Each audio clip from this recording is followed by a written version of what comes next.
Good morning guys. Ayan, welcome to my YouTube channel, Reyna Kabundukan guys. Ayan, ang una na vlog ko ay wala pang bunga guys. Ngayon ipapakita ko sa inyo may bunga na siya. Ayan. Ayan na siya guys. Ayan, may mga bunga na po ang kamatis. Ayan ang bunga guys. Ayan, ang dami na kapag may tiyaga, may nilaga. Yan, kinuha ko to siya guys. Kaya lang, bawal kainin yung may ganito. Ayan. Diyan na yan siya kay, pagka ano niyan, tutubo ulit yan siya dyan. Ayan, maliliit. Ayun.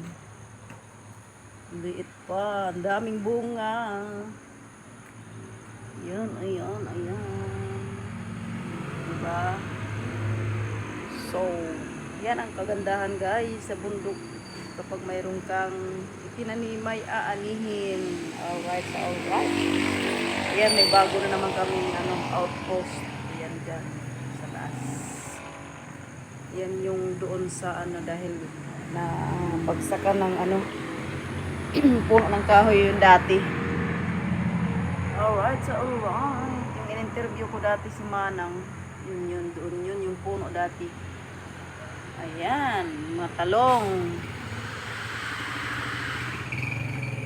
Ayan. Okay. Ayan, hanggang dito na lang muna rin ang aking update ngayong araw. Alright. March 17.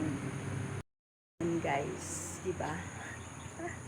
Nag-update na naman ako sa aming kamatis dito sa barangay. Ayan. Ayan. Thank you so much. Love you and bye-bye.